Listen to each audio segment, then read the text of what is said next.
그 신혼부부에 대해서 궁금하다고? 내 친구들이 이제 결혼할 생각으로 연애를 하는 애들이 많다 보니까 결혼을 하면 이제 집이 제일 큰 문제잖아. 무엇보다 제일 큰 문제잖아, 거주지가. 그래서 전세나 월세는 조금 불안하기도 하고, 그리고 안정적이지 못하다 해야 되나? 그러니까 이사를 계속 가야 되잖아. 최소 전세는 2년 동안 이사를 다녀야 되잖아. 그러니까 이제 집을 좀 마련하고 하고 싶어 하는 애들이 많더라고. 오.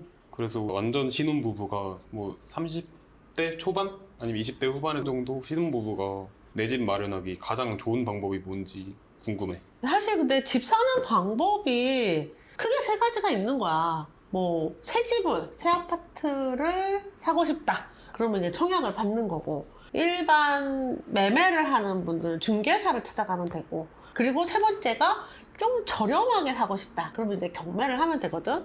청약 같은 경우에는 이게 여력만 있으면 청약하면 좋지. 새 아파트가 제일 좋긴 하잖아. 다들 원하고 또 새 아파트에는 요새는 커뮤니티도 잘 돼 있고 여러 가지 혜택이 있기 때문에 그런 얘기 있더라. 초반에 새 아파트에서 시작을 하면 절대 구축으로 못 간다더라고. 눈이 이렇게 높아지는 거지. 근데 이제 그거는 여력에 있으신 분들의 얘기고 30대 초반이 신혼부부를 신축 아파트에서 시작을 하려면 꽤 능력이 있거나 아니면 부모님의 도움을 받지 않으면 쉽지 않아. 그래서 일반적으로 부모님 도움 받지 않고 내 집 마련을 한다라고 하면은 이제 구축, 오래된 물건들, 아파트들 이런 것들을 내 집 마련을 하게 될 거야. 그러려면 중개사님을 찾아가야 되겠지. 내가 우리 직장에서 거리가 얼마나 되는지 이제 좀 알아보고 여러 가지 손품도 팔고 또 때로는 아이가 태어나서 아이를 돌봐줄 수 있는 부모님 옆에 자리를 잡기도 하고 그래서 이제 중개사를 통해서 일반 거래를 하는 것을 이제 보통 많이들 하고 있어.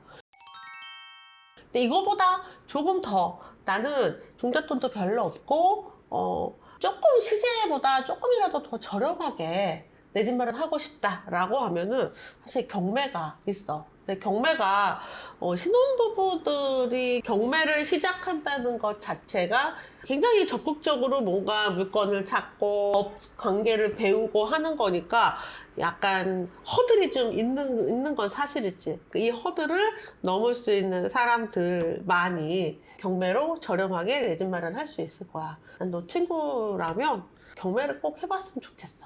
나도 내 친구들한테는 응. 경매를 추천하는 편인데, 이제 근데 경매가 혼자 하긴 좀 어렵다 보니까, 그러니까 내 입장은 좀 공부할 자신이 있고, 그러니까 경매가 일반 매매보다 저렴하니까 그만큼 더 시간을 들이고 내가 공부를 하고 하면 이제 그 정도의 노력의 가치를 얻을 수 있다. 약간 이렇게 받아들이면 되는 거네. 맞아. 근데 특히 이제 거의 한 시세 한 10% 정도 저렴하게 낙찰을 받는 경우들이 꽤 많거든.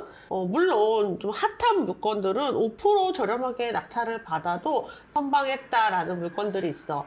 근데 10%라고 하면 서울의 아파트 같은 경우에는 뭐 많으면은 몇 억씩 하는 큰 금액이고 적어도 몇 천씩 하는 금액이란 말이야. 그러니까 뭐 조금 저렴한 물건이다 하더라도 3천만 원 싸게 팔면은 1년 연봉이잖아. 지금 20대, 30대인 경우에는. 그렇지. 5천만 원을 저렴하게 낙찰을 받으면 2년을 벌고 들어가는 거야. 근데 그 금액을 구체적으로 생각을 하면 안 할 이유가 없는 거지. 이게 10%라고 하면 조금 낮아 보이거든. 10%를 싸게 살 수 있다라고 말하면 엄청 그거밖에 안 돼? 이렇게 생각할 수 있는데 이제 그게 집이니까 좀 말이 다른 거지. 그치?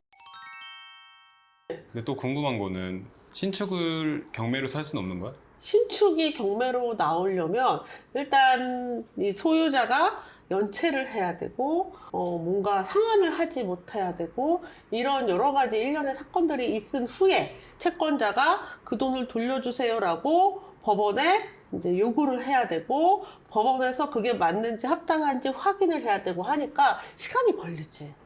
그래서 완전 신축은 어렵지만 5년 미만 신축 같은 경우에는 경매에 종종 나오기도 해. 지금 경매 물건이 그러면 굉장히 많다 했잖아. 지금 이 시기에. 그럼 지금 신축도 꽤 많은 편이야? 신축들도 이제 계속 나오고 있고, 신축이라는 것은 이제 뭐 지금 거의 새 아파트라고 볼 수 있잖아. 그러니까 완전히 새 아파트라기보다는 몇 년 된 새 아파트들은 이제 경매에 나오고 있어.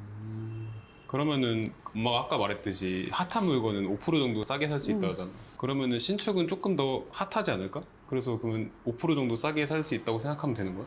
근데 그 신축들이 꽤 가격이 비싸거든. 좋은 물건들, 물론 이제 지역마다 많이 틀리겠지만 좋은 물건들은 어떤 경우에는 그냥 살 수만 있으면 조금 더 저렴하지 않아도, 거의 뭐 시세와 비슷하다 하더라도 내가 원하는 로얄동 로얄층의 물건이 나왔다 그러면 그냥 시세대로 받아가는 사람들도 있을 수 있어. 그러니까 이거는 선택의 문제야. 나는 시세보다 저렴하게 낙찰을 받을 것이고 내가 가진 종잣돈 내에서 물건을 하겠다라고 하면은 그런 물건을 찾으면 되고, 나는 이 지역에서 이 아파트의 물건을 꼭 사고 싶은데 지금은 현재 매매로 나온 물건이 없으니까 경매로 나오면은 얼마라도 놓치지 않고 사겠다라고 하면은 높은 가격이라도 들어갈 수 있는 거지. 사실 20, 30대가 구입할 수 있는 수준의 아파트들은 아닌 거지.